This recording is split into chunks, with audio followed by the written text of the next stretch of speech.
Bienvenidos a Periodistas, el podcast de periodistas hablando de periodismo. Qué novedad. Hoy tenemos a Antonio Villarreal, que es periodista de ciencia. Yo creo que si te defino así es correcto. Está bien. Y bueno, pues un poco cuéntanos, para empezar, cómo te empezaste a dedicar a esta amada profesión del periodismo. ¿Desde el principio? Dale caña, aquí estamos para hablar. Mira, lo primero que hice... Bueno, buenas tardes, noches a todos. Días, madrugadas, no sabemos. Esto la gente lo ve cuando le da la gana. Eso es, en la autopista de la información. Exacto. Bueno, yo no estudié periodismo, eso es lo primero que tengo que decir. Y ahora lo agradezco, ¿vale? Porque mis padres como que veían el periodismo como una carrera un poco... Pues eso, con mucho paro, donde se gana poco dinero, donde hay muchas dificultades. Claro, nadie quiere exponer a eso a alguien a quien ama, ¿no? Uh-huh. Entonces me dijeron, bueno, ¿por qué no estudias algo? ¿Qué tal? Bueno, en fin, estudié filología primero, inglesa, como tanta otra gente. Luego seguí empeñado y al final acabé viniéndome a Madrid, pues yo soy de Córdoba, de un pueblo que se llama Peñarroya, y hice el máster de periodismo de ABC y ya a partir de ahí seguí. Llevo ya como más de 10 años, 12 por aquí. Y bueno, ya cuando estaba en Córdoba ya empecé a colaborar con el ABC de Córdoba haciendo crónicas de, de fútbol regional, de regional preferente, lo cual es una buena periodismo de guerra, ¿no? Una manera muy guay. Sí.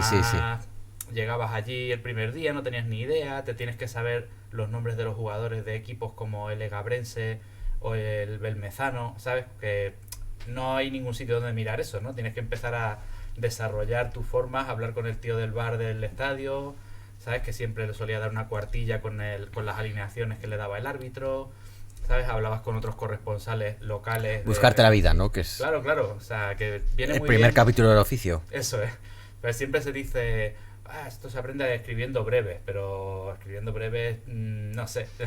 Yo aprendí mucho más ahí cuando ni siquiera pensaba que podía realmente ser periodista, ahí yendo los fines de semana y eso, y me pagaba el ABC de Córdoba como 30 euros al mes, un dineral para, bueno, era una mierda, pero joder, para un chaval de... Acércate 19... un poco más al micro, que no sé si nos va a ir bien, que hay gente que luego dice que no se nos oye. Ok, que bueno, 30 euros para un chaval de 19 años o por ahí, pues está bastante bien, para vicios, para cosas y en fin, bueno, para invitar a alguien, ¿no? Hombre, y empezar a que te paguen por escribir en un medio de comunicación, y sobre todo tan joven, aunque sean 30 euros, ya es raro, ¿no? Porque a veces que ni pagan. Claro, O sea, que era no digamos, mala. la época, ya había internet, pero todavía, ¿sabes? No había muchos medios digitales, vamos, yo creo que la mayoría de lo que leemos hoy en día no existía todavía, ¿no? El Confidencial, por ejemplo, que es donde trabajo hoy en día, debió estar al nacer más o menos en aquella época.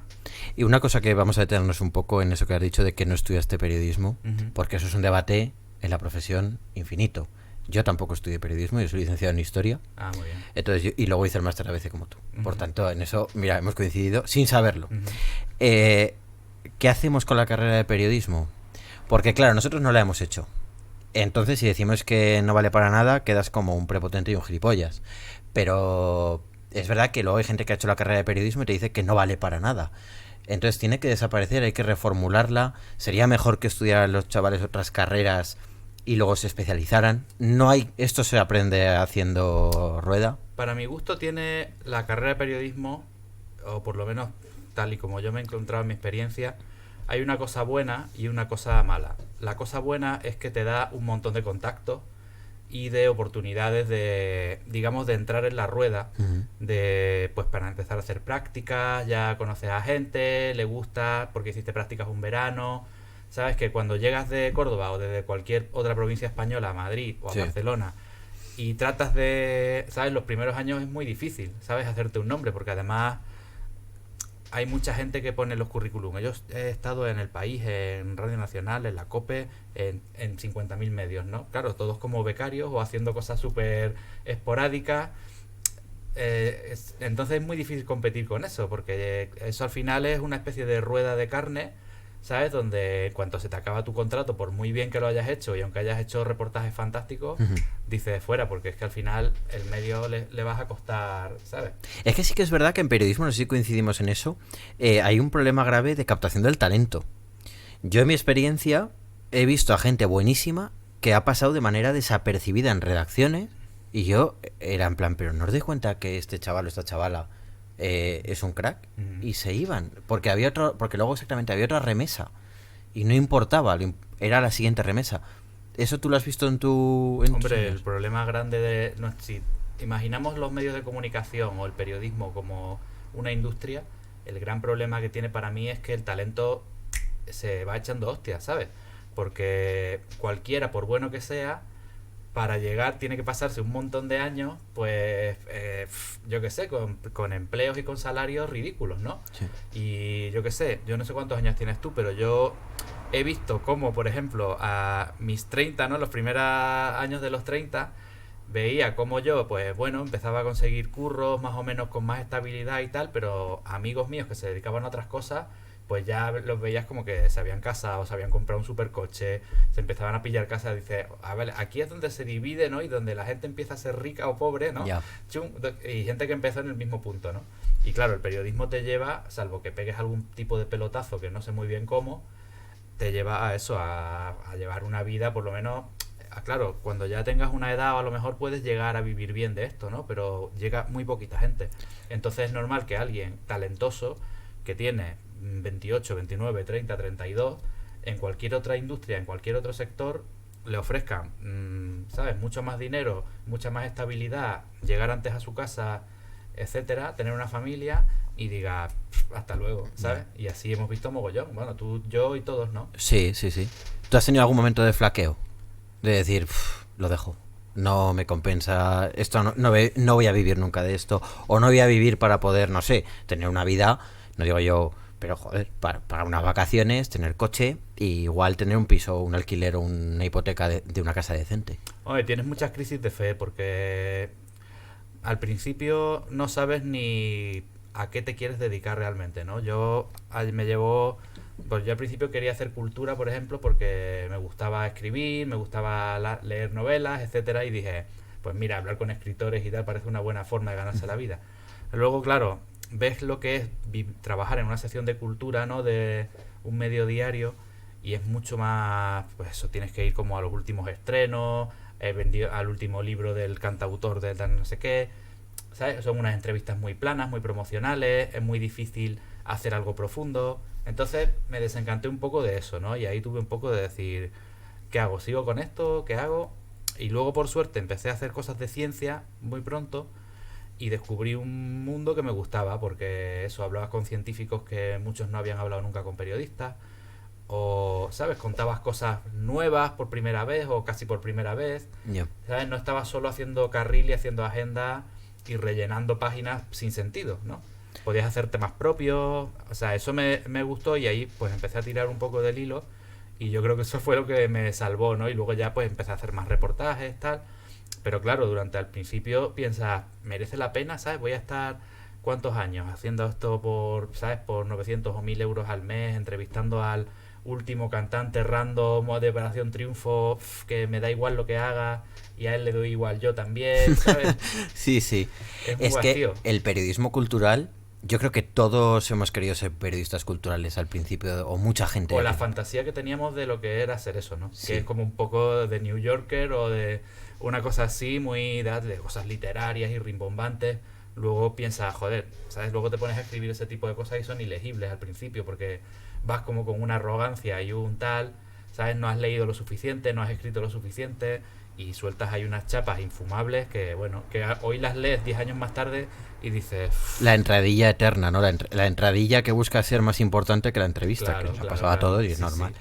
De todas formas, a mí me recuerda un poco el periodismo cultural también a veces, por lo menos a mí me pasó cuando empecé a hacer los primeros pinitos, un poco a lo que pasa en esa escena de la gran belleza en la que Jeff Gambardella se pone delante de la actriz que está haciendo una performance compleja y luego se da cuenta de que es una actriz vacía y que realmente no tiene nada que decir, solamente quiere generar ruido.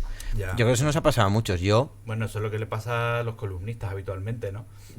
A mí me pasa, yo he estado delante de actores o cantantes o tal que cuando les he preguntado algo que a mí me parece interesante no había una respuesta. O sea, te quedas decepcionado, dices que no había Bueno, mucho porque de rascar. ellos también, joder, tienen un manager, tienen gente de prensa que ya les dice los mensajes que tienen que soltar, ¿sabes? Entonces ahí vi también muy poca espontaneidad.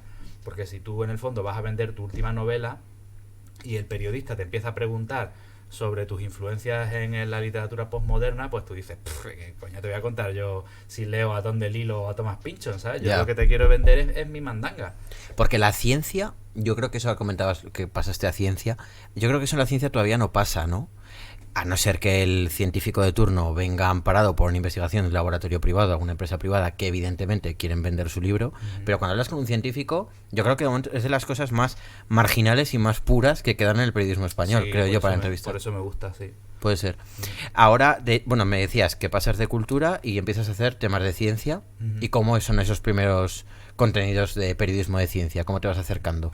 Al principio empecé haciendo una sustitución en ABC, haciendo una, bueno, el redactor jefe de ciencia había tenido una operación de visión, ¿no? Y bueno, pues mientras se recuperaba y tal, pues le sustituí yo.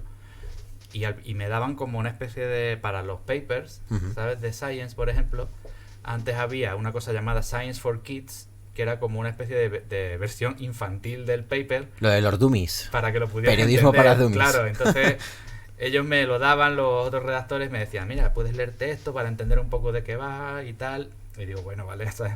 Pero bueno, en fin, digamos que el primer escalón es un poco más arduo, pero eso es lo que mola también, ¿no? Que es lo que te diferencia y lo que en el fondo, si hay estudiantes de periodismo que nos estén escuchando, siempre hay que dar algún primer escalón para ser más único y para poder garantizarte un trabajo, porque en cuanto sales de la carrera, como que todo el mundo quiere escribir de fútbol y de grupos indie O irse a la, y de series. irse a la guerra. O Claro. por lo menos antes Bueno, había y mucho. la guerra se va a uno. periodismo Pero de ¿cuántos guerra. quieren escribir de series y de tal? Millones.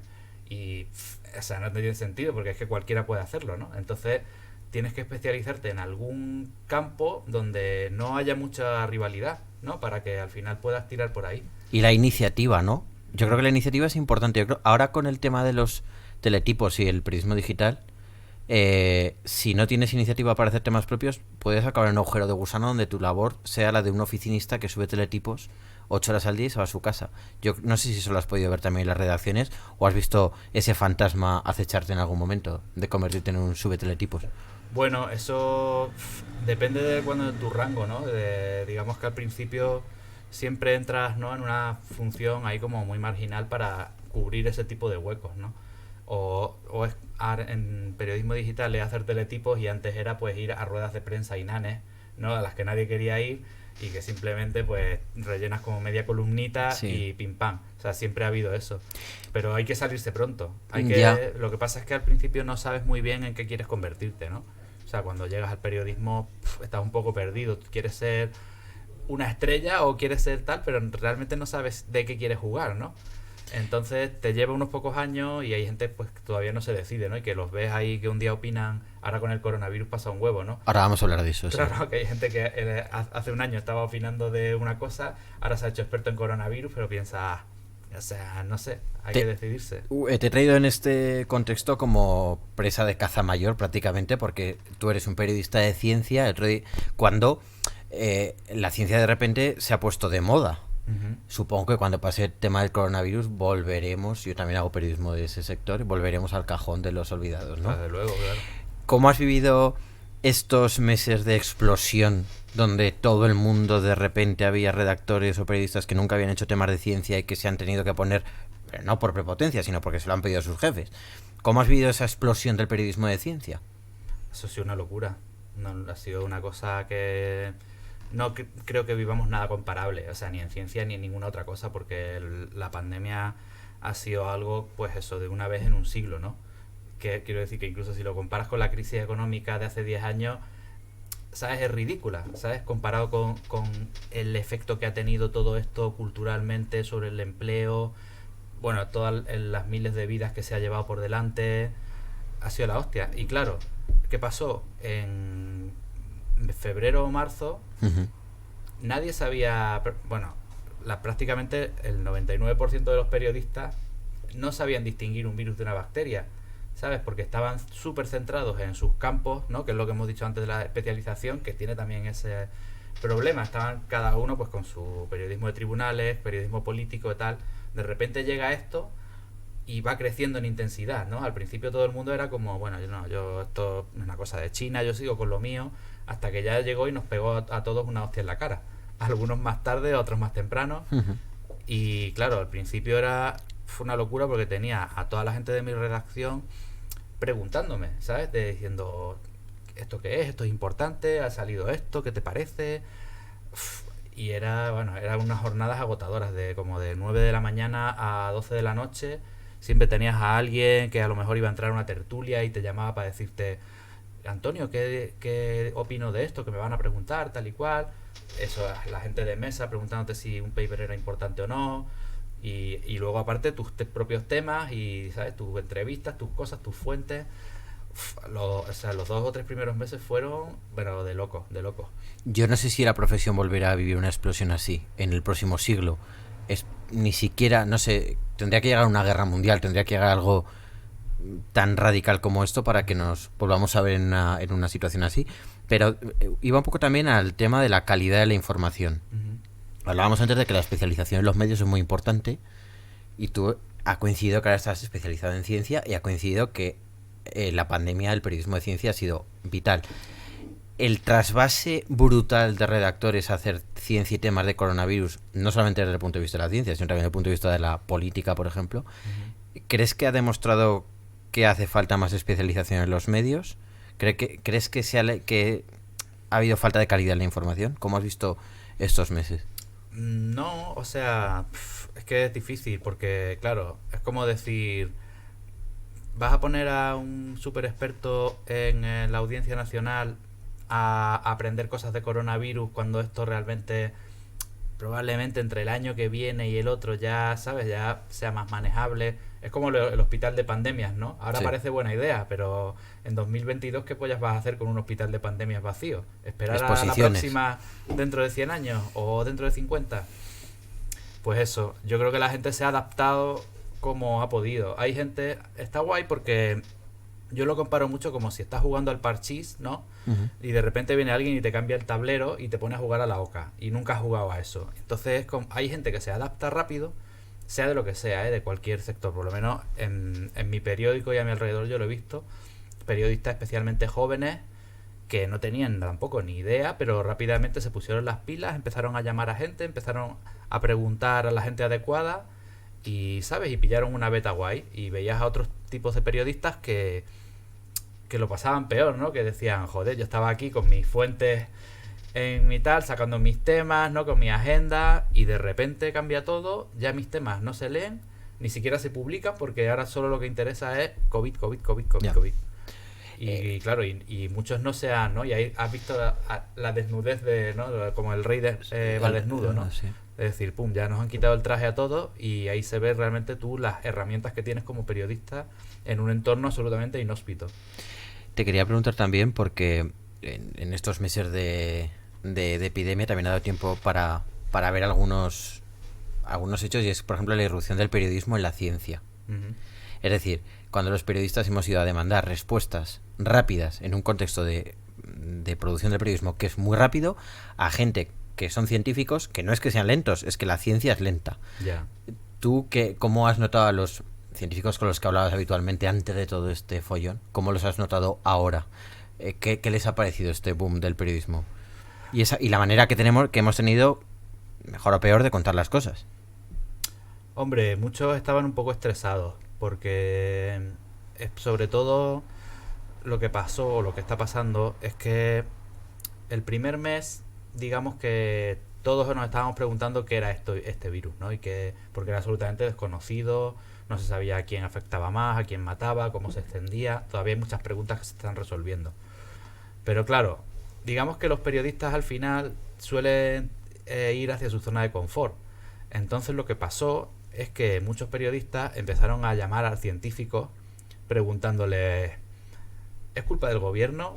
¿O quién lo ha hecho peor? ¿O qué ha dicho Casado? O no sé qué. Claro, entonces los científicos, que ya de por sí tú estás acostumbrado también a hablar con algunos de vez en cuando, son muy, ¿sabes?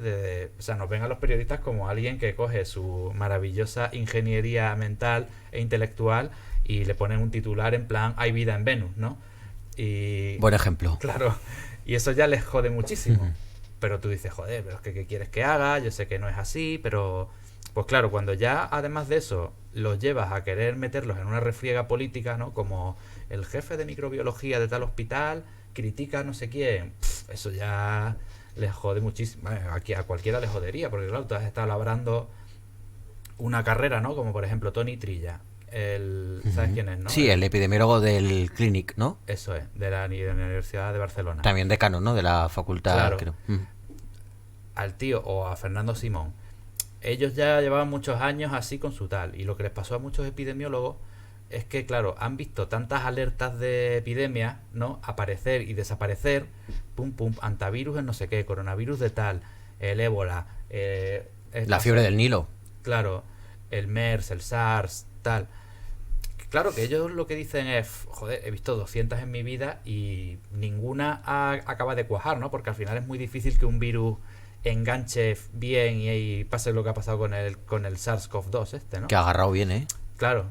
Entonces, claro, muchos lo tomaron como en febrero, ¿no? Les sacaban entrevistas diciendo, esto es raro que llegue a España, porque tal, porque cual, porque era... Los famosos 3 o 4 casos aislados. Es lo que ocurría el 99% de las veces. Y entonces, ahora, los periodistas o algunos medios cogen ese entrecomillado y 3 meses más tarde le zurran con eso. Claro, los tíos están hechos polvo con eso, claro. Pero eso, ¿no crees que contribuye un poco a la devaluación de la imagen que tenemos que damos de la profesión? Lo digo porque yo no soy científico, pero imagino que para conocer cómo funciona la expansión del COVID-19, o bueno, el SARS-CoV-2 o de cualquier otra enfermedad, imagino que no será tan fácil, porque si fuera tan fácil... Es que todavía no lo sabemos. Y nos haríamos una FP de medicina, claro. No haríamos la carrera, ¿no? Claro. Una FP. Entonces, cuando ves igual a algunos compañeros de la profesión, las tertulias, por ejemplo, opinando con esa alegría de lo que dijo Fernando Simón, de lo que dijo Trilla o lo que dijo cualquier otro epidemiólogo, ¿no crees que eso da una imagen, sobre todo a los estamentos más formados de la sociedad, de falta de solidez de la profesión? A ver, mira, hay un capítulo de Futurama, ¿has visto Futurama? Sí, sí. En el que Bender lo mandan al espacio y se convierte como en Dios, porque le crece una civilización en la barriga. Y entonces luego al final se encuentra con el verdadero Dios, ¿no? Y le pregunta algo así de, joder, ¿por qué me odian todos? ¿Sabes? Me echan la culpa. Y Dios le dice, cuando haces las cosas bien, nadie se da cuenta, ¿no? Y yo creo que con el periodismo pasa exactamente eso. Tú sacas un montón de noticias, todo bien, y eso como que la gente lo comparte, pero pasa sin pena ni gloria. Pero en cuanto te equivocas o metes alguna cagada, ¡pah! ¿Sabes? Sí. Se lía la mundial. Y entonces, claro, todos los días vemos 2 o 3 cagadas de alguien, porque es inevitable, porque estamos produciendo, no sé, cientos de noticias entre todos. No, ahora estamos produciendo miles de noticias todos los días. Claro. O miles de contenidos, noticias, y no sé cuántas. Y hay 3 o 4 garbanzos negros que siempre salen, y entonces como que se amplifica la sensación de que el periodismo es un desastre, pero yo tampoco tengo esa sensación. Yo creo que en general, o sea, dentro de nuestras limitaciones educativas y de de lenguaje y de todo eso, y del propio modelo de negocio actual, sí, y que funcionamos muy rápido, porque claro, la gente luego quiere cosas inmediatas, pero quiere como que si te hubieras pegado un mes con ellas, ¿no? Y dices, a ver, si acaba de ocurrir esto y quieres un tema para mañana, pues me lo tengo que hacer en 3 horas con los errores que ello va a conllevar. Pero bueno, en fin, yo creo que en general está bastante bien la cobertura que se ha dado, con diferencias, ¿no? Hay algunos medios que se han tirado más al barro, al tema político. Hay algunos medios que no tienen gente experta en datos, lo cual también se ha resentido, ¿no? O gente experta en ciencia o medicina. Yo qué sé. Los medios deportivos, por ejemplo, se han hundido y han tenido que copiar artículos de medicina y de ciencia de otros medios, sí, a lo loco. Cierto. ¿No? Y yo qué sé, en fin, cada cual pues tiene que pelear la guerra como puede. El tema de los datos, de hecho, ha sido una cosa curiosa, porque es un tipo de periodismo que yo creo que está muy bien que se haya puesto de moda, entre comillas, porque faltaría más que no lo estuviera, porque al final pone negro sobre blanco, y sobre todo tiene una maravilla, es que contextualiza, que es que 1000 muertes pueden ser muchas o pocas en función de cuánta gente muera, por ejemplo, normalmente un día sin pandemia. Entonces le da así de ese contexto. Pero también me ha dado la impresión estos meses que el periodismo de datos se ha visto un poco también al borde de presión por el tema de queremos datos, queremos conclusiones y las queremos ya. Que luego las predicciones no han sido del todo muy certeras, quizá porque es un tipo de periodismo que de momento choca un poco con el modelo de periodismo que se va imponiendo. No sé si tú también lo has visto estos meses. No lo sé. Mira, o sea, respondiendo a la pregunta de antes, que no acabo de decirlo, a mí, en general, cuando alguien me dice, me gusta mucho tu artículo, qué bien lo escribes, no me gusta, ¿no? Pero porque soy un poco refractario a los elogios. Eso es bueno en esta profesión. Pero al principio de la pandemia la gente no era tanto como qué bien escribes ni nada de eso, sino que te daba las gracias realmente porque yo creo que le estábamos haciendo un servicio grande, ¿no? De, joder, gracias, me estáis ayudando a entender cómo es esto, o estáis, ¿sabes? Contándome, ¿sabes? Y decía, joder, qué guay, ¿no? O sea, estoy siendo útil. Sí, sí, es de lo más gratificante que le puede pasar a un periodista. Claro, ¿a ti te ha pasado también? Me pasó, claro, porque como hemos estado haciendo temas de coronavirus, los dos hacemos periodismo de ciencia, pues Claro, sí. claro, Y es por verdad, eso. es que además yo tengo la paradoja de mi familia de que mi hermana es médico. Mm. Y era médico aquí en Madrid cuando pasó el tema del coronavirus. Entonces, claro, imagínate, yo que siempre he pensado que mi hermana tiene una profesión que fundamentalmente se va a dedicar toda su vida a ayudar a la gente, yo creo que el periodismo también debería Claro, ser así. claro. Pero como no suele ser visto así, pues cuando hemos tenido la oportunidad, lo que tú dices, de que la gente nos agradeciera el trabajo, Joder, eso era muy emocionante, Era un de verdad. premiazo. Y me mandaban en marzo por ahí muchísima de gente desconocida, a lo que nunca había hablado. Te escribían DM, oye, tal, muchas gracias, lo que estás haciendo, te estás pegando un currazo, tal. Decía, joder, qué guay, ¿no? Qué guay. No era qué bien escribes, porque eso siempre es una alabanza un poco como, ¿sabes? No me gusta, a mí no me gusta qué bien escribes, porque no me significa nada.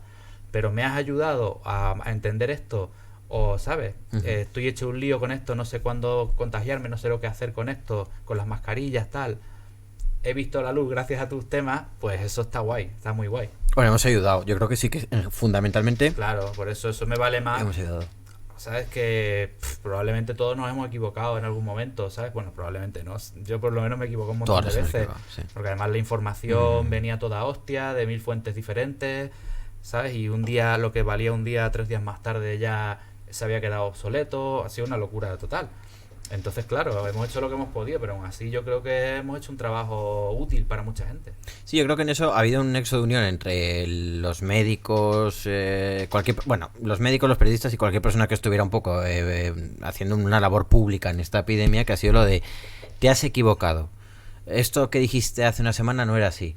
Y obviamente, y me equivocaré más veces y no sé ni siquiera qué va a pasar dentro de un mes porque estamos frente a una cosa, lo que tú dices, que no podíamos predecir. Pero sí que es verdad que hemos conseguido un poco devolver a la profesión estos meses, ojalá podamos seguir haciéndolo, a ese punto que debía ser de ayuda, ¿no?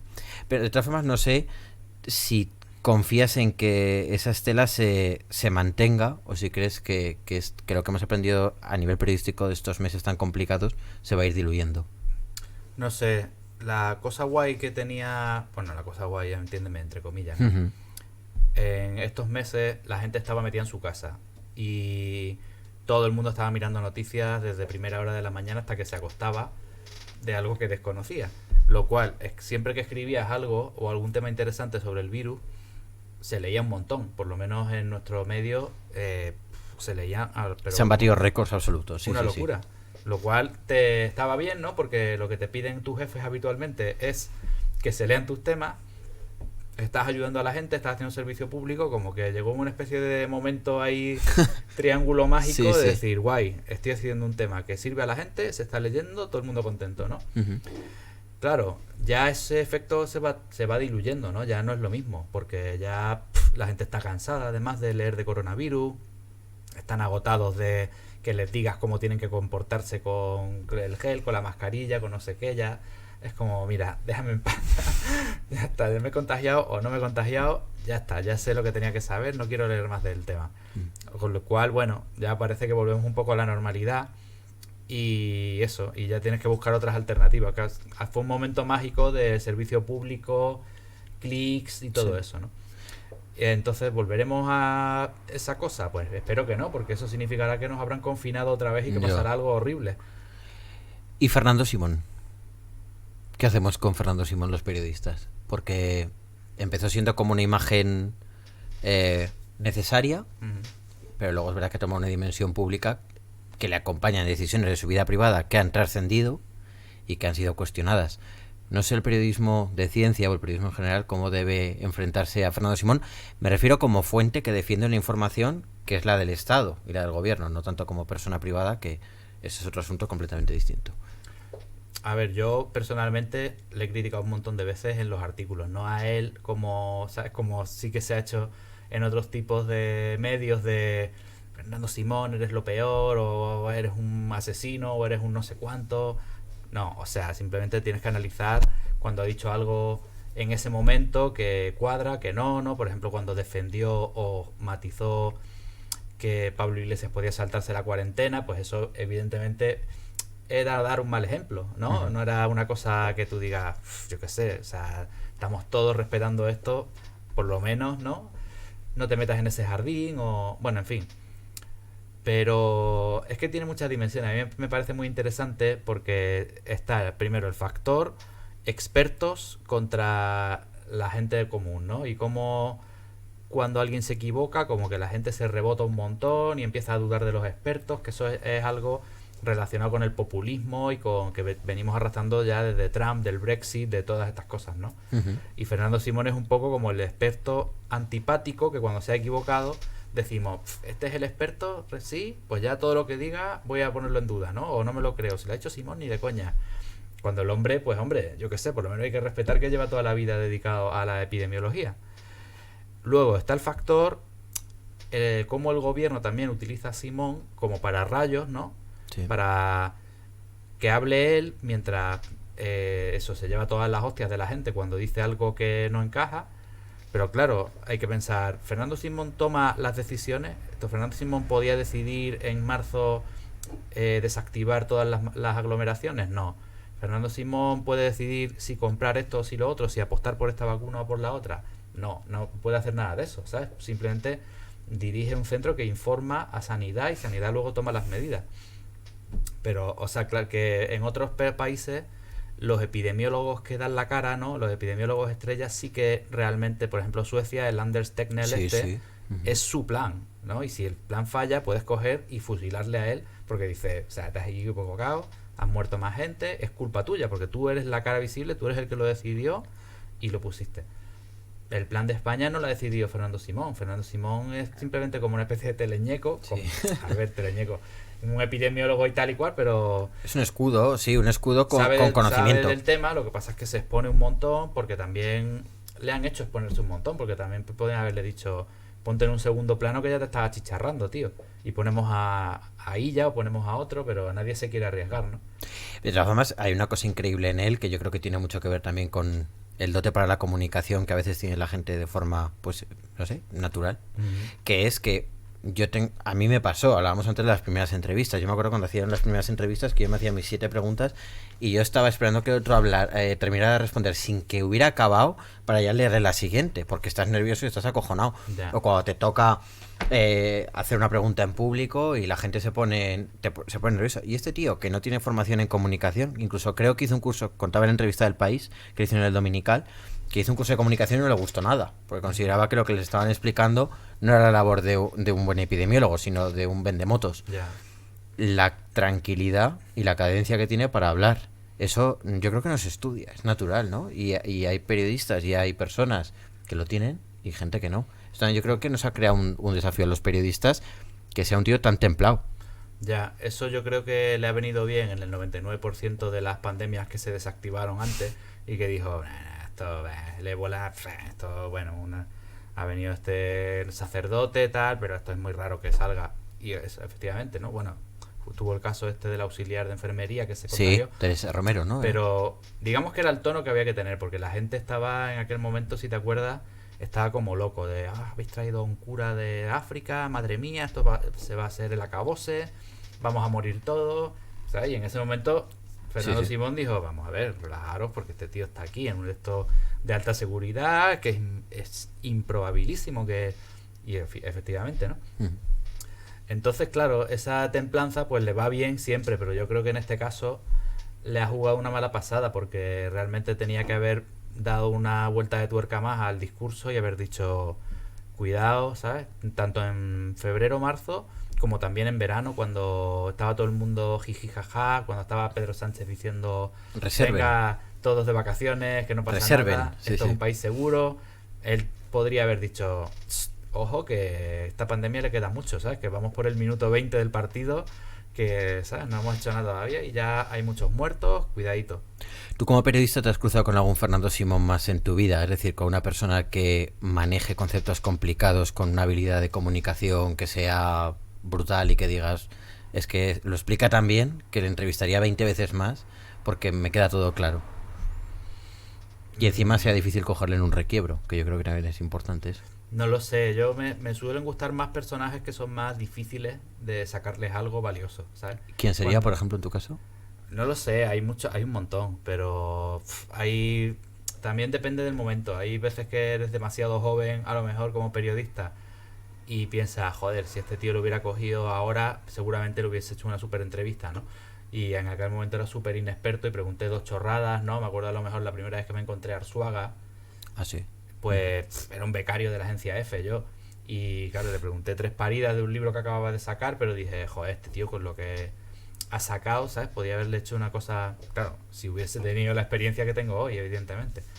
Pero bueno, en fin, te pasa siempre, ¿no? Y hoy me pasará también, cuando dentro de 10 años piense en las cosas que estoy haciendo ahora, pues diré, esto lo podía haber hecho mucho mejor. Dices que estuviste en la agencia F. De becario, sí, estuve en un montón de sitios. He estado en F, en Europa Press, ABC, en agencias SYNC Sí. de ciencia, colaborando. Estuve con Vocento, con los medios regionales de Vocento. Sí. Estuve, yo que sé, me aparecieron un montón. Estuve en una época de freelance. Sí, bueno, y freelance, ¿qué tal la experiencia? Porque es otro de los grandes alternativas, pero también complicada, ¿no? Ahora mismo en España. Es súper difícil, sobre todo al principio. De freelance en España necesitas tener como un fijo, ¿sabes? De algún medio, aunque sea haciendo churros, subiendo teletipos, lo que sea, ¿no? Pero tener algo que te garantice pagar el alquiler, las facturas y la comida, aunque sean 1000 pavos, pero luego poder vender tus piezas, ¿sabes? Y ya a partir de ahí ya vas creciendo, vas haciendo cosas más guay, etcétera. Es que la idea del freelance en España es una idea genial porque consiste en que yo busco mis intereses, busco mis temas, busco mis fuentes y lo vendo, pero es verdad que está pagado de una manera que si uno pretende vivir solamente con lo que salga ese mes, no vive, ¿no? Que va, es muy difícil. Al principio es difícil. Yo tengo colegas que luego de freelance ganan mejor que yo, ¿sabes? Porque se han buscado el ese adecuado y tenían a lo mejor un trabajo de 9 a 3 en un gabinete de prensa o en cualquier cosa que ya con eso ganaban bien, media jornada, y luego por la tarde aparte pues hacían reportajes para otros medios. Y claro, pero es difícil, vamos, especialmente cuando eres joven. Si ya eres más mayor y estás más tal, hay gente que puede preferir ser freelance y trabajar desde casa que lo otro.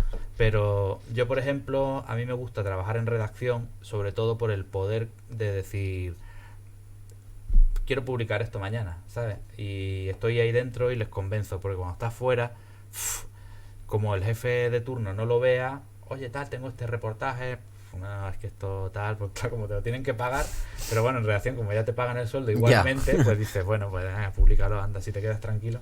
Y la satisfacción de hacer un tema que igual a tu jefe no le convence y tú te pones cabezón y al final no le da tampoco mucha importancia, pero consigues publicarlo, esa sensación, ¿tú la has tenido? Lo de llegar a un tema que igual pues tu jefe pasa, pero tú estás convencido de que tienes que publicarlo y el día que lo ves Eso publicado. en ciencia pasa todo el rato, o sea, tú les presentas a los jefes habitualmente.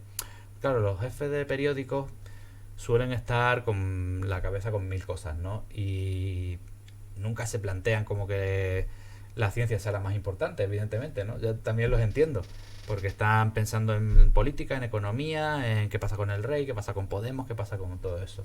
Ujú. Pero claro, muchas veces, especialmente en internet, que tenemos la suerte de saber qué tema es el más leído del día en el periódico, ¿no? Gracias a estas herramientas, está de puta madre para mí, porque de repente te plantas al día siguiente y dices, pum, el más leído del día soy yo. O sea, es un tema de ciencia y tal, y a lo mejor tus jefes o los superiores eran un poco como, sí, un tema graciosete, ponlo, píntalo por ahí, ¿no? En la portada, a ver qué tal. Entonces, bueno, ahí digamos que, aunque la gente se queja pues del clics y de todo eso, Sí. yo que estuve al principio en un periódico de papel o en varios y ahora estoy en digital, Joder, me parece mucho más democrático esto, porque hasta las secciones blandas que se les llama, Ujú. no pueden demostrar que son el tema más importante del día para los lectores o el más relevante. Porque, bueno, pues en el Confidencial, si no me equivoco, tenéis ahora el muro de pago. Sí, sí, Ya sí. no, ya habéis Sí, hace desechado ya desde junio. el abierto 100%. Mm. Ese tema, ¿cómo lo ves? Porque, claro, el otro día comentábamos también con el invitado anterior que claro, cuando tú vives de un poco de lo que la gente lee en directo y lo puedes ver, te conviertes un poco también en esclavo de lo que quiere el suscriptor, que encima está pagando. Ya no solamente la esclavitud de dar temas que yo creo que me van a dar clic, sino que es que veo que el que paga quiere leer esto. ¿Eso crees que cercena un poco la libertad de prensa o de una forma distinta? ¿O crees que abre un panorama más digno para la prensa en general, que es si tú quieres un contenido, págalo? Estamos todavía viendo un poco cómo funciona eso. Y tratamos de pisar como uncharted territories, ¿no? Como territorios que no están mapeados todavía. Porque cuando funcionábamos con clics, al final, cuando uno lleva tiempo en un medio, sabe lo que funciona y el tipo de temas que funcionan, el tipo de enfoques o de titulares o de entrevistas que suelen ir bien y suelen leerse bien. Ahora de repente hacen pum, nos cambian el y claro, es diferente, ¿no? Porque ahora se supone que además de informar, tienes que convencer a la gente para que en un momento dado se acabe suscribiendo. Y todavía no está claro si nos tenemos que guiar o sea, si tenemos que salir cada día a buscar suscriptores o simplemente a, digamos, hacer temas lo suficientemente dignos para que el nivel general Sí, del tirar la periódico... caña y esperar a que la gente llegue, ¿no? Claro, tú dices, no, o sea, mi tema a lo mejor no convierte muchos suscriptores, pero está guay, se está leyendo, mola, es nuevo, tiene una exclusiva o tiene una noticia que no se sabía y en algún momento, pues alguien, ¿no? Que lo haya visto varios días seguidos, el Confidencial, que diga, ah, pues esta gente hace cosas buenas, pues me suscribo. No lo sabemos. También hay diferentes medios, hay medios que son como mucho más ideológicos, ¿no? Y que entonces eso le puede funcionar, eso que tú dices, de darle a la gente un poco lo que busca, ¿no? De zurrarle a este Sí. partido, complacer al otro. Pero nosotros creo que somos un medio un poco diferente, que solemos zurrarle a todo el mundo, incluso a empresas, que no es habitual en la prensa española zurrarle a determinadas empresas, ¿no? Sí. Porque hay periodistas que dicen, yo soy súper independiente, le zurro al PSOE y al PP, pero dices, ya, pero al Banco Santander y al BBV A Juan Ross no has no asomado el le... hocico nunca, ¿eh? A Juan Ross no le zurras. Ahí está. Ya. Entonces, claro, nosotros por suerte tenemos gente que sí que es muy combativa en ese aspecto. Entonces yo creo que lo que espera alguien que se suscriba a nuestro periódico es pues eso, ¿no? De ser independientes, ¿no? Y vender esa idea de independencia, aunque a veces lo que publiquemos no te guste, ¿sabes? Porque dentro de nuestra independencia le vamos a pegar también al tío al que tú has votado o al banco al que tú le has depositado tu dinero, etcétera. La película esta de Primera Plana, creo que hay una frase que dice que más da el segundo párrafo, nadie llega al segundo párrafo. ¿Tú crees que eso pasa? O sea, porque realmente el periodismo vive del lector. Nosotros somos como los fruteros o como los carniceros. Sacamos al escaparate, esto es el producto que tengo hoy, cómpremelo. ¿Hay un divorcio entre el lector ahora mismo y el periodista? O mejor dicho, el periodista puede confiar en la ambición de saber, no de corroborar prejuicios, sino de saber del lector. ¿Tú notas eso? A ver, eso del segundo párrafo está guay para la peli porque es una comedia que mola de Billy Wilder, pero hoy en día también, afortunadamente, yo soy muy defensor del tema digital, porque creo que todo lo que se pueda medir está bien, ¿sabes? Porque a veces te va a decir cosas que no te gustarán, pero te las está diciendo. Y ahora sabemos cuánto tiempo pasan los lectores en nuestras piezas, ¿sabes? Es que, claro, yo cuando empecé en el periodismo, empecé en un periódico como ABC, ¿no? Que había gente profesionales guay, pero ¿En claro, qué año? hace 2005-2006 como becario, O sea, 2006 creo que fue. ya implantados las ediciones digitales, pero no tan a lo bestia como ahora, claro. Ah, pero la web era como una especie de anécdota, ¿sabes? Sí. Era como que podías replicar el contenido del papel y era como, lo estás regalando gratis, se ve internet, ¿no? ¿A quién le importa? ¿Quién usa internet, no? Claro, entonces en todos los periódicos yo creo que esto es generalizado, pues estaba el columnista que todo el mundo cree que es la hostia, el redactor que este tío se hace unos temas y tiene una fama, no, y nunca se sabía si era merecida o inmerecida, era simplemente, pues eso, leyendas, ¿no? Pero claro, ahora todo es medible y ya ves realmente el gran columnista que gana un dineral. Toma, ahí esto es lo que se lee este tío, ¿sabes? Está como el 40 más leído y el chaval de 23 años que creías que era un don nadie, realmente te hace unas piezas y ¡pum! Miles de lectores. Entonces eso está guay, tío, porque pone un montón a la gente ante un espejo y, y por eso te ayuda a saber qué es lo que le interesa al lector realmente. ¿Sabes? Sí. Y si un lector se está pegando 5 minutos metido de media en tu reportaje, es que ese reportaje merece leerse, ¿sabes? Y que otra columna o lo que sea, o otro reportaje que esté a lo mejor abriendo el periódico y tal, a lo mejor a los 20 segundos la gente se sale porque no pasan del primer párrafo, ¿no? Como tú decías. Por ejemplo, tú en ciencia, que es un tema que yo me acuerdo una vez que entrevisté a un... No recuerdo, era un científico, no me acuerdo, creo que era médico. Me propuso un titular que era 7 líneas. No era un titular, era un párrafo. Claro, ellos, lo que decías tú antes, ¿no? Hay un hallazgo científico súper concreto, muy teórico, y de repente decimos que hay vida en Venus. No, eso no es así.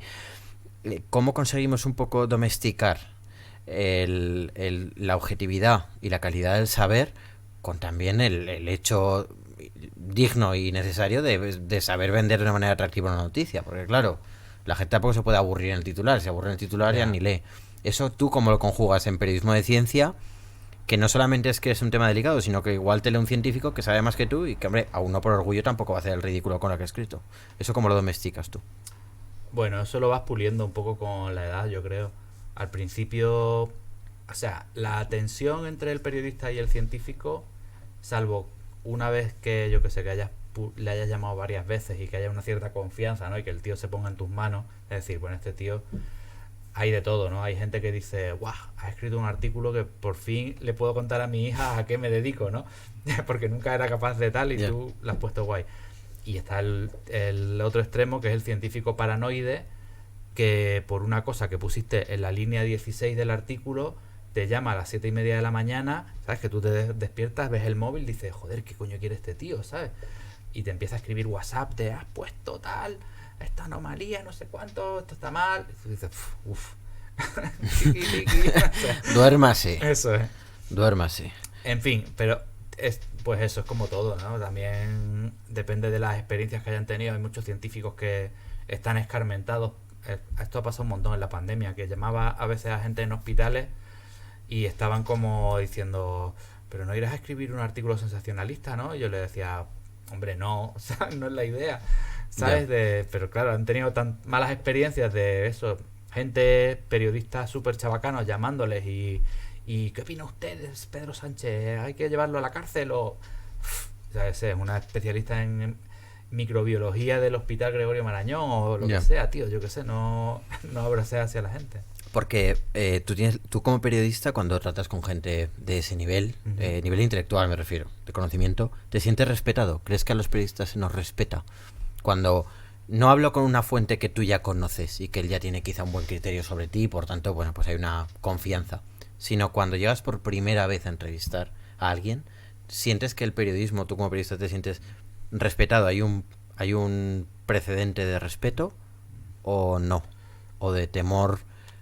Temor no en el sentido de poder, de lo que puede hacer este tío conmigo, sino de un periodista. Otra vez no, por favor.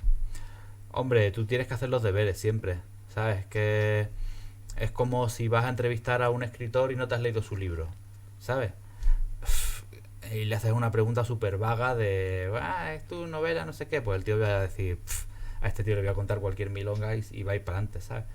Cuando tú vas a entrevistar a un científico o a un médico o algo, joder, te lo tienes que preparar porque es nuestro trabajo también, ¿sabes? Te tienes que poner a ver qué ha publicado, sus papers, de qué se está hablando en su campo, ¿no? Entonces la primera pregunta realmente tienes que marcar el tono y decirle, ¿cómo está, por ejemplo, la infección por células T ahora mismo? ¿Qué se sabe de la infección cruzada? ¿Sabes? Ahí él tío con el que estés hablando o la tía dice, ey, este por lo menos ha hecho los deberes, y ahí eso ya eres capaz de, por lo menos me tienes que respetar, porque he echado un tiempo para intentar entenderte, ¿no? Pues yo creo que eso es una cosa que que tiene que ser parte de nuestro curro, que cuando no lo hacemos es porque estamos haciendo un mal trabajo, y si nos presentamos delante de alguien médico, o sea, un médico, aunque sea, se dedique a la cosa más banal que a ti te pueda parecer, ¿no? A investigar cualquier parásito, no sé qué,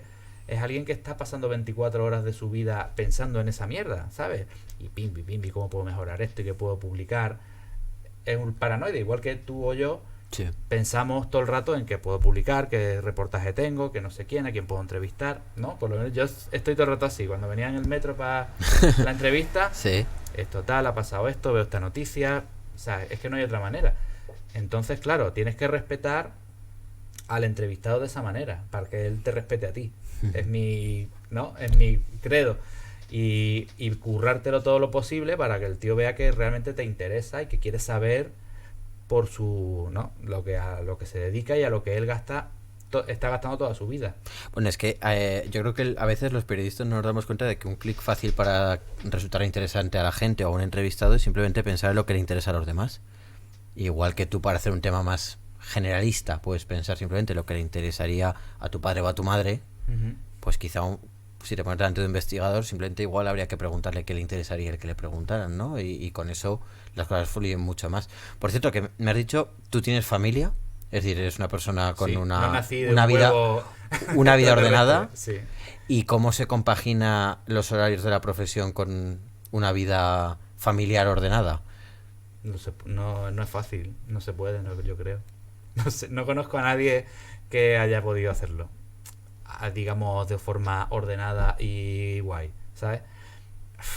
Es una cosa, yo qué sé, yo estoy en casa, por ejemplo, especialmente ahora que tenemos que trabajar mucho desde casa, ¿no? Sí. Claro, mi mujer pues está un poco como diciendo, son las 11 de la noche, Antonio, ¿por qué coges esa llamada? Yo le digo, no, es tal persona que es que tal, llevaba todo el día esperando que me escribiera. Es difícil, o sea, yo lo veo desde fuera y digo, joder, es que parecemos como enfermos, ¿sabes? Y especialmente cuando eres más joven, piensas, ¿qué hace esa persona dedicando 15 horas de su vida diaria cuando está ganando esa mierda? ¿No? Como si eso fuera la mayor... Pero bueno, es que desgraciadamente hace falta una vocación, una especie de obsesión continua para hacerlo bien en este trabajo, que es una mierda, pero bueno, es que es la única... Yo creo que en cualquier profesión... Yo sé que esto suena como esclavista, pero en cualquier profesión, la gente que se dedica solo 8 horas al día a ese curro, no llega nunca a nada, ¿sabes? No digo que tengas que estar trabajando o dándole tus horas a una empresa constantemente, ¿no? Pero es eso, yo cuando voy en el metro, aunque ya no esté trabajando, estoy pensando todo el rato, ¿sabes? ¿Cómo puedo mejorar esto? ¿A quién puedo entrevistar? ¿Sabes? Igual que el científico bueno está pensando todo el rato cuál es el siguiente estudio que puede hacer, cómo puede mejorar lo que ha hecho. Hay gente que lo hace y hay gente que no lo hace. Hay gente que es capaz de decir, he trabajado 8 horas, ya está, me siento en el sofá con mi pareja o con mis niños o con tal, me pongo a ver series o me pongo a leer o a jugar a la Play o a hacer lo que sea. Pero yo creo que eso es lo que marca un poco la diferencia, ¿no? Pero es que ¿Cuánto eres capaz de sacrificarte? Pero eso quizá no es por tema de ser un bueno o mal profesional, sino simplemente porque si uno tiene la suerte de dedicarse a lo que le gusta, ojo, dedicarse a lo que le gusta, dejando claro que hay que tragar mierda, sí. Es así, pero bueno, tragas mierda de la mierda que más te gusta. Yo creo que es una cosa implícita, que uno va pensando en las cosas que le gustan, no sé, a mí me pasa un poco como a ti, yo voy, no sé, a veces me pasa, ¿no? Que hablo con mis padres y de cosas que me dicen pienso un tema que puedo yo investigar para explicar eso mismo, luego con una noticia, ¿no? Entonces son cosas que a uno le gustan. Entre todas las cosas que uno piensa cuando está distraído que le gustan, si también entran cosas de trabajo, es una buena señal, ¿no? No tanto quiero decir, por lo que decías de esclavista, que es una profesión que lo es. En muchas cosas también. O sea, que hay mucha gente que dice que nos pasamos o que, bueno, que a la empresa le encanta que hagas ese tipo de cosas porque es como, bueno, trabajo gratis que me está haciendo, ¿no? Y eso no te lo tengo que remunerar de ninguna forma porque lo estás haciendo en tu tiempo libre. Ujú. Y es verdad, y hay gente que dice eso no puede ser y probablemente lleven razón. Pero no sé, no conoce otra forma de vivir. También cuando tienes 18 o 20 años podías pensar, yo me voy a buscar un curro que me paguen bien y que pueda estar en casa a las 3 y dedicarme, ¿no?, a tener mucho tiempo libre o a tener una familia enorme Ujú. o muchos perros o lo que sea. Pero escogimos esto por algún motivo, por vanidad, por orgullo, yo no lo sé, o por sadomasoquismo, o no lo sé. No sé. Hombre, la vanidad, yo creo que sí que tiene. Hay algo de eso, claro. Yo creo que sí. Yo creo que la firma. Hay una cosa muy graciosa que me choca abrir. La mayoría de mis amigos no son periodistas. Entonces, cuando hablamos de las firmas, yo siempre pienso que, quitando gente muy concreta, que igual lo que comentabas antes, ¿no?, que te busca para darte las gracias por una cosa que les ha gustado, tal, la mayoría de la gente no lee quién firma las noticias. Que va. No es así. En el fondo es una satisfacción, es onanismo absoluto de la profesión. Porque yo leo lo que ha firmado este y porque no lo he firmado yo, pero al final es una cosa nuestra o de gente muy concreta. Entonces, bueno, pues es verdad que tenemos a veces peleas que son más nuestras que de la gente que nos lee, que no nos demanda eso ni siquiera, ¿no? No. Ahora, por ejemplo, con la epidemia, pues nosotros hemos estado como en el frente, ¿no? Sí. Peleando cada día, no sé qué, sacando información y ayudando a la gente a entender esto. Probablemente el año que viene habrá algún periodista que ha estado tranquilamente o algún escritor que ha estado tranquilamente sentado y diga, me voy a escribir un libro. Y se haga un libro y dentro de 10 años digas, "Oh, este es el tío que nos ayudó a entender". Igual que ahora, por ejemplo, si piensas en la guerra de Yugoslavia, Ujú. piensas en Pérez Reverte, ¿no? Pero ¿Alguna vez ha dicho Pérez Reverte que estuvo en la guerra de Yugoslavia? Sí, Claro. ¿verdad? ¿Alguna vez lo ha Pero mencionado? seguramente, ¿quién quiere ser? ¿Pérez Reverte o el tío que estuvo allí contando eso todos los días para un periódico, para una agencia, para tal? Pues yo prefiero lo segundo. Pues, absurdamente, pero lo prefiero porque sé que la satisfacción que te da en el día a día, ¿no?, Sí. es mucho mejor.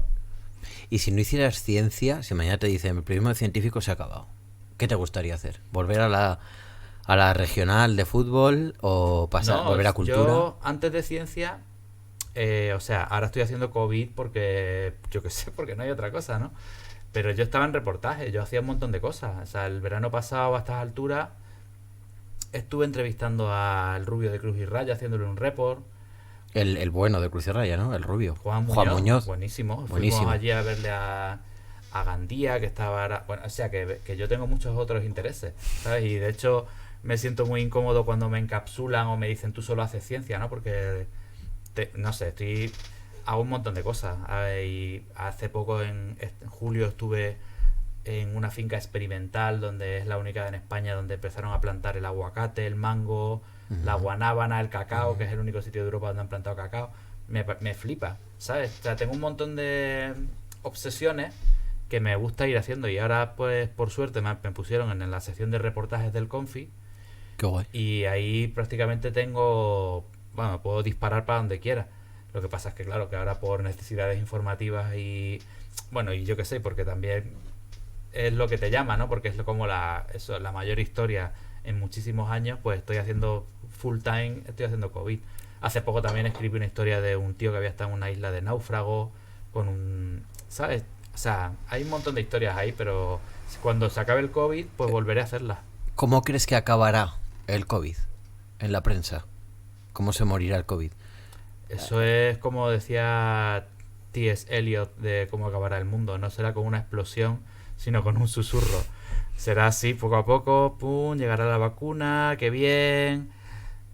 O sea, la gente se empezará a vacunar, los números empezarán a bajar y la gente volverá a las calles, volverá a las terrazas, volverá a quitarse la mascarilla y ya está, volverán los recordatorios de ¿os acordáis cómo estábamos hace 2 años? ¿Os acordáis de tal?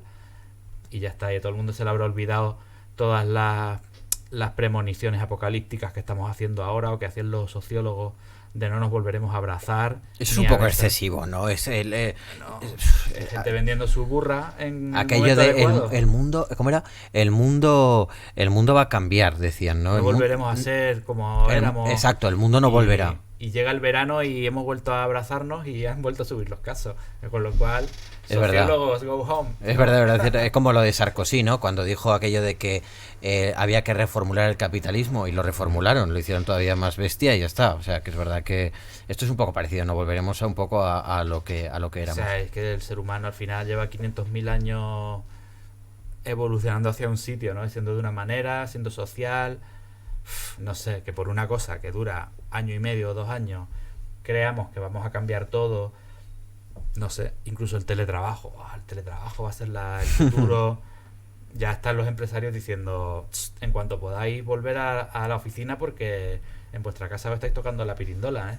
Sí, que también es un concepto un poco, no sé, es un tema que me choca, no sé, tienes toda la razón, o sea, al final pasamos en España el teletrabajo, que se venía hablando como una cosa de moda hacía un par de años o 3, se puso en una semana y evidentemente pues volveremos a las oficinas rápido porque no... Es normal, es que también hay muchos perfiles que... Es que decimos, es que la gente calienta la silla. Ya, pero es que hay mucha gente que la fichas porque calientan la silla. Pero es que porque saben perfectos calentando la silla, pues no sé. Los tienes ahí cuando les dices, esto lo haces. Pero lo mandas a tu casa y claro, es que has mandado a tu casa a un calentador de silla.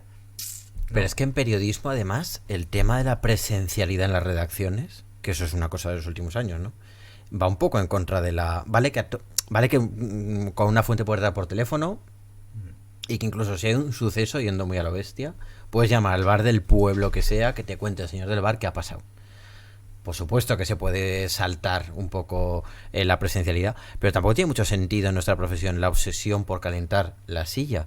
Si lo que deberíamos hacer es salir y obviamente salir y traer cosas a la despensa, ¿no? No volver de vacío, eso también es cierto, pero el tema de siéntate aquí ¿para qué? Para producir. Yo creo que esto tiene que ver con la obsesión por el volumen, ¿no? Que ha habido en muchas redacciones, ¿no? Uh-huh. Últimamente, claro, si haciendo 100 noticias tenemos estos lectores, es lógico pensar, bueno, la teoría dice que si haces el doble, pues tendrás el doble de lectores, cosa que no es tan así. Pero claro, cuantas más noticias diarias tienes que hacer, yo he visto otros medios, no he trabajado en ellos, pero hay gente que me ha contado que en sus medios estaban haciendo 10 o 12 noticias al día, ¿sabes? Noticias. Sí, una noticia y 9 contenidos. Una caja con 4 párrafos y una foto, cosas copiadas de internet y pum, siguiente, ¿no? Y ya está. Entonces, claro, eso, ¿cuándo te levantas de la silla? ¿Y para qué? ¿No? Si lo que te están pidiendo son 12 noticias. Uh-huh. Probablemente te dirían, bueno, si me haces 12 noticias y te sobra tiempo, vete a donde tú quieras, pero es difícil compaginarlo, ¿no? La cosa es luego que tiene más visitas, un tema propio hecho guay, con fotos propias, etcétera, que no tenga nadie más, o 12 noticias copiadas de internet de gatitos de cualquier tema. Es que eso se nos está pasando un poco, ¿no? Porque yo veo que en muchos grandes periódicos la portada es igual de 2 de la mañana, primera actualización, a 12 de la mañana al día siguiente, y luego o sea, como que hay 2 o 3 renovaciones de portada y no más. Yo recuerdo años, y yo trabajé en ABC también un tiempo, donde la obsesión por renovar era a veces absurda incluso, porque lo que tú dices, a veces daban el mismo contenido 10 temas bien hechos que 35 donde te metes codazos con la competencia, porque son temas que tiene todo el mundo. O sea que es verdad que en eso, bueno, pues hemos... una pregunta que te quería hacer, porque también pasa mucho ahora con el tema presente de los teletipos, de la sobreproducción. Como persona que trabaja en agencia, ¿qué opinas de la fagocitación de los teletipos que no se firman? Es decir, el periodista de agencia que va a cubrir un contenido, que ese contenido se vuelca luego en un montón de medios de comunicación, pero que luego no está firmado. Ahí, con el tema de las firmas, yo creo que se nos está yendo un poco la mano, ¿no? También.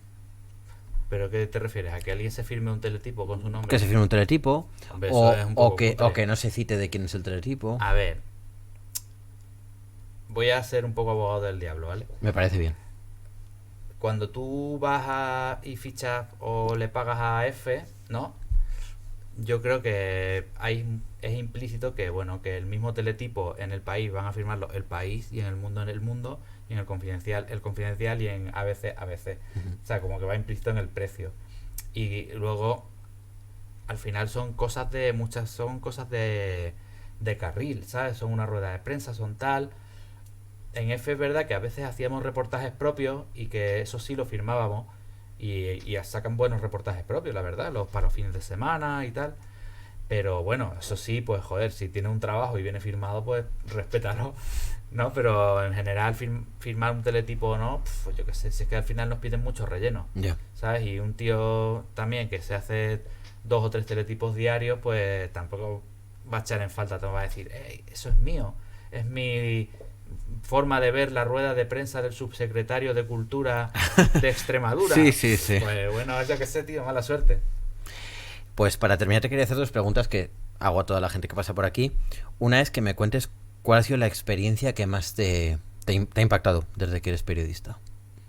La más gratificante o quizás y la que más te dejó frío. De esa que siempre uno se acuerda. Mira, he pensado, o sea, hubo una vez, o sea, a ver, ¿cómo me explico? Hay tiempo, ¿eh? El valor de, digamos, resumiendo, el valor de ir a los sitios, ¿no? Y de reportear en los sitios. Una vez, cuando estaba en Estados Unidos, que estuve con una beca Fulbright allí, pues hice un tema para ABC sobre la... David Foster Wallace, ¿te suena? El escritor, Sí. ¿no? Él había dejado sus escritos, su biblioteca, en Antes un centro que se de... suicidó. Sí, sí, sí, exacto. Después de suicidarse, como varios años después, Sí. un centro de la Universidad de Texas compró todo lo que tenía de sus escritos, sus manuscritos, su biblioteca y todo. Y se lo llevó a un centro allí que se llama Harry Ransom Center y tenían también de García Márquez, de James Joyce, de tal, ¿sabes? Entonces dije, pues voy a hacer un reportaje allí. Y yo al principio, claro, como vas con cierta prisa, te documentas un poco y empiezas a escribir varios párrafos, ¿no? Y entonces escribí varios párrafos que eran como, bueno, va a ser una Disneylandia de la literatura, porque los americanos es que no respetan nada. Mis prejuicios, ¿vale? Y claro, llegué allí, cogí mi coche, me hice 2 horas de coche, llegué a Austin y claro, llego allí, me lo desmontan absolutamente todo. Vi un sitio súper gris donde no se las querían dar de nada, todo lleno de pasillos de hormigón, bibliotecarios, ¿sabes? Todos los ordenados, vamos, no, eran todos ordenados en carpetas, en archivadores, todo súper gris con tal. La gente súper amable, ¿sabes? Pero era una cosa más académica que de... ¿Sabes? Porque claro, yo había visto que era un millonario que había Sí. puesto pasta y dije, pues el típico millonario que compra las cosas de Marilyn Monroe y de Arthur Miller y de tal y que se monta aquí como su pequeña colección, su Graceland de la literatura, ¿no? Y claro, ahí dije, hostia, qué fuerte, ¿no? Porque el periodismo básicamente es desmontar tus propios prejuicios, que seguramente son los que tiene muchísima gente cuando oye una noticia así, y decirle a la gente la verdad, ¿no? De un sitio en el que has estado y contarle también la hostia que te has llevado.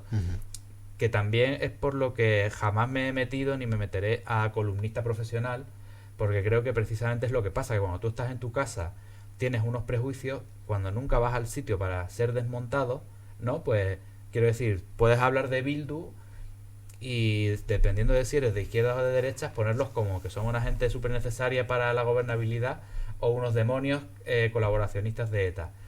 Pero claro, seguramente sería interesante ir allí a una de Rico Taberna de esta, ver cómo se mueven, ver lo que dicen realmente, cuál es su mensaje de verdad, cómo ¿sabes? O sea, un reportaje sobre Bildu bien hecho probablemente sería mucho más revelador. Lo que pasa es que, bueno, yo no me dedico a esas cosas, pero me encantaría leerlo sin ningún tipo de maniqueísmo y con un periodista al que realmente desmonten sus prejuicios, ¿no? Porque aquí en Madrid pues pensamos de determinada manera, en el País Vasco piensan de otra y al revés, ¿no? Que por ejemplo, un periodista vasco, a ver, Chávez, viniera aquí y dijera, pues los madrileños son así o asados. Bueno, mira realmente cómo somos, mira cómo son nuestros barrios, cómo nos comportamos, cómo es de mestizo esto, etcétera, ¿no? Que es algo que, claro, desde los tronos del columnismo no hace falta ni siquiera, porque básicamente tienes que reafirmar a tu lector, ¿no? En tus prejuicios y en los que él tiene y que por eso te lee. Y bueno, eso fue una tontería, pero digamos que es algo que fue una revelación en ese momento, ¿no? De decir, joder, Si yo no llego a venir y simplemente lo llego a hacer haciendo un par de llamadas telefónicas, probablemente hubiese contado algo totalmente falso y diferente y fuera de la realidad, ¿no? Y por eso es importante ir a los sitios, incluso cuando hablamos de datos, ¿no? Es que he visto unos datos que la UCI de este sitio está a tope.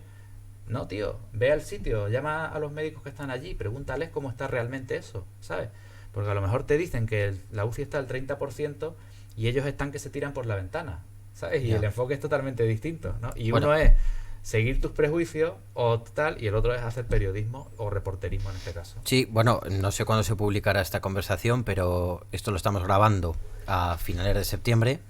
Y Miguel Hernán, que es un epidemiólogo español, profesor catedrático de Harvard de epidemiología, contaba ayer que los datos que se están dando desde la Comunidad de Madrid de ocupación de UCI son falsos, porque los datos de UCI totales también son falsos. Decía, es que una cosa son las UCI y otra cosa son las camas a las que les puedes poner un aparato de ventilación mecánica, pero no son UCIs. Por ejemplo, es un buen ejemplo, ¿no? Lo que tú dices, que muchas veces acercándote a la realidad es como la conoces, si no... Claro, y hablando con gente, o sea, yo por ejemplo saqué el 1 de agosto una noticia que era la epidemia al sur de Madrid se está descontrolando y ya hay transmisión comunitaria. Te leí, sí. Y en aquel momento como que la gente me tomaba pitorreo de, esto no es, que madre mía, qué exagerado, no sé qué. Joder, yo había estado hablando con epidemiólogos que me lo habían estado diciendo, decir, joder, hemos visto datos, tal, créeme que la cosa está mal. Llamé al hospital, no, bueno, tenemos un poco de tal. Ya ves, y ahí se ha visto luego que no será de las Móstoles, sino que era Fuenlabrada, era Alcorcón, era todo el sur de Madrid, que ha subido y bueno, así estamos ahora, ¿no? Y seguramente viendo los datos de aquel momento, del 1 de agosto, del 29 de julio, dirías, tampoco, ¿no? Esto es un brotecillo, es una cosa de una discoteca, en un pub de Alcorcón. Y claro, era mucho más serio. Era mucho más complicado. Y eso es eso, no todo está en los datos, o sea, hay muchos, los datos te guían, pero al final tienes que bajar a la calle, tienes que hablar con la gente que está allí y todo eso. O sea, al final es un poco el resumen del buen hacer del oficio, que es ver y preguntar. Claro, sí, pero ahora parece que es difícil, porque ahora parece que ves 2 tweets de 2 médicos, ¿no? Y una gráfica y ya dices, bueno, ya tengo el enfoque hecho, ¿sabes? Pim, pam, pum, y a veces te equivocas. Bueno, es que hay una correlación interesante con el tema de las redes sociales, que yo creo que no han hecho mucho daño al periodismo, sobre todo no al periodismo sino a los periodistas, ¿no? Lo de tener Twitter y que se generen redes de hacernos la pelota los unos a los otros, ¿no? El rollo del señor Lobo de Pulp Fiction, no nos copamos la polla todavía.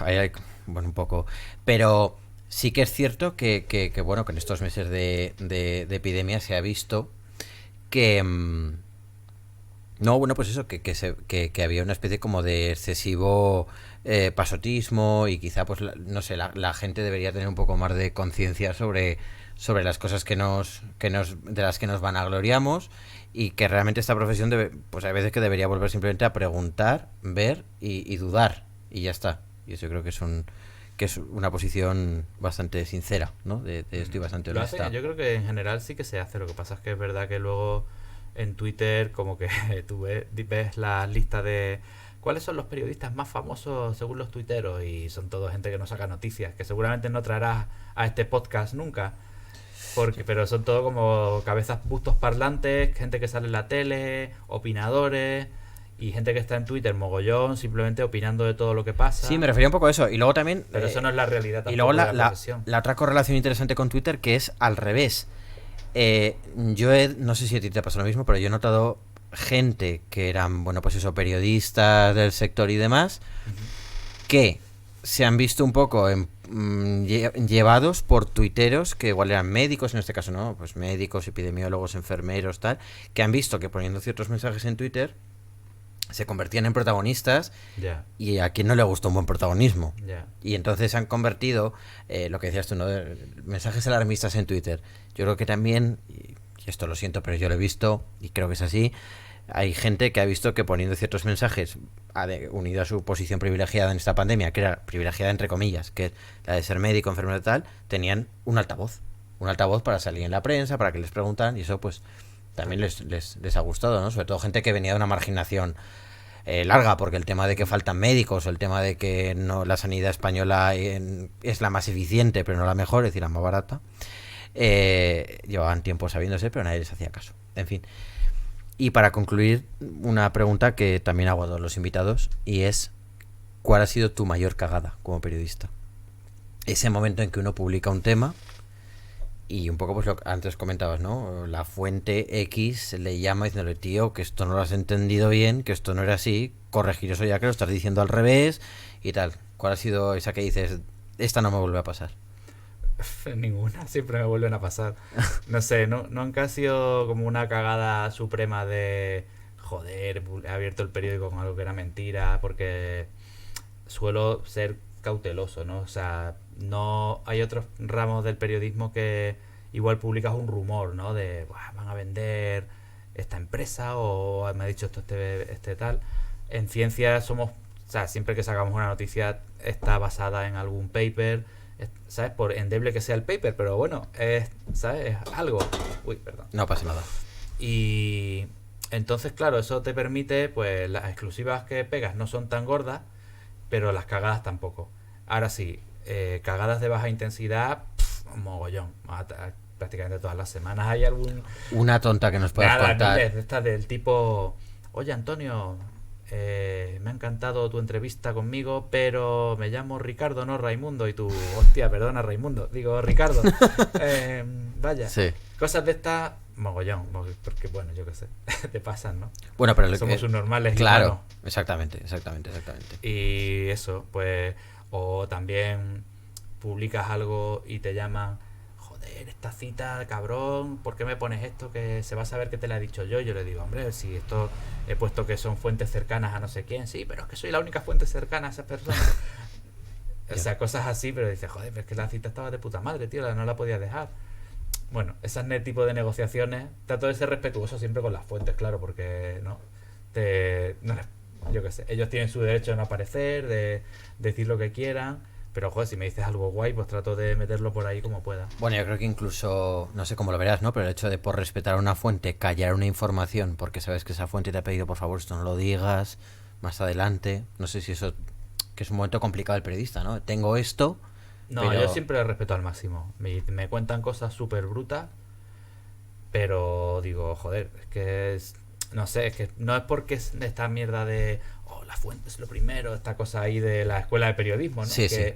Antes te he dicho que había dos cosas de no estudiar periodismo, que había una que estaba bien porque era los contactos y todo eso, y hay una que está mal, yo creo que se le mete a mucha gente una cantidad de mitos y de verborrea y de gilipolleces en la cabeza que flipan, ¿no? En base a Kapuczynskis y cosas así, ¿no? Y que salen mucha gente sale de la facultad absolutamente agilipollado, ¿no? En plan, este tema está muy mal porque has puesto 2 veces el verbo explicar. Dice, venga, ya vete a tomar por saco, tío, no me jodas, ¿sabes? Eso es importante, ¿sabes? Sí, porque me lo ha dicho mi profe. Venga, que te pide. No. Sí. Y eso, lo de la fuente no es porque hay que respetar a las fuentes, no, joder, porque es un ser humano que te está dando su confianza, ¿no? Porque quiere. Claro, además. Es gratis, además. Llamas a un médico que gratis te atiende y te cuenta algo. Encima le vas a putear poniendo su nombre, diciéndole algo súper chungo o metiéndose con un compañero cuando él no lo ha autorizado, ¿sabes? Si él dice, ok, te metes con este, guay. O sea, no, simplemente es una cosa de sentido común, de decir, no es por... No sé, ya sé que mi reportaje va a molar menos porque no tiene esta super frase o porque no me estoy metiendo con este super capitoste del Estado o este chismorreo que me has contado, no lo puedo poner. Pero, joder, tampoco me gustaría a mí, si yo fuese la fuente de turno, ¿no?, que apareciera. No, claro, y además eso te puede dar luego, pues, más información, ¿no?, a largo plazo. Bueno, te da confianza de seguir pudiendo preguntar a esa persona. Claro. Claro. Pues, Antonio Villarreal, muchísimas gracias. Que siga yendo perfecto y que sigamos contando las cosas con la mayor objetividad posible y con esas pequeñas cagadas que, oye, nos hacen humanos, ¿no? Yo creo que al final, pues... Es que es imposible, pero es que... Si tuviéramos un año para escribir una noticia, probablemente saldría mejor, pero ¿quién la saldría mejor, pero también habría algún error. Y sobre todo que, oye, nosotros tenemos una cosa que es así, es que contamos la vida. Y la vida se puede ver de tantas maneras, incluso en investigación científica, que bueno, pues nunca se sabe, ¿no?, en qué puede acabar. O siempre va a haber una frase que no va a estar todo el mundo contento, pero bueno, yo creo que Es parte de nuestro oficio, soportar también esas presiones que incluso nosotros mismos nos ponemos. ¿Puedo decir una cosa para acabar? Esto no tiene límite, dale. Es una cosa que me gusta mucho, tío, de un documental que vi de rock, que salía Jack White, el de los White Stripes. Sí. Y él decía, mira, componer, la creatividad, todo eso es complicado. Entonces nosotros nos metíamos en el estudio y decíamos, tenemos una semana para sacar un disco. Porque cuando tienes una paleta con infinitos colores, no puedes pintar nada, ¿sabes? Entonces, si te dicen una paleta con rojo, negro y blanco, ahí sí se te ocurren cosas. Pues yo creo que el periodismo es un poco así, ¿no? Es decir, esto tiene que estar mañana, entonces eso te ayuda a tener la creatividad de decir, pum, ¿sabes? Pues pim, pam, pum, lo saco, no puedo hablar con 10.000 expertos, solo puedo hablar con 3, elijo a estos 3, pim, pam, pim, 1000 palabras y adiós. Yo soy de Zaragoza y esto se resume con un dicho que se dice ahí mucho, que es con estos bueyes tenemos que arar. Claro. Y también es verdad que es una profesión de subsistencia y no está mal que lo sea. Probablemente si tienes muchas herramientas, igual ya no es periodismo. Se podría llamar de otra manera. O no es un periodismo tan libre, va más condicionado cuando hay demasiadas facilidades. Al final no escribes, no sacas cosas porque no tienes presión por hacerlo, ¿no? Exacto.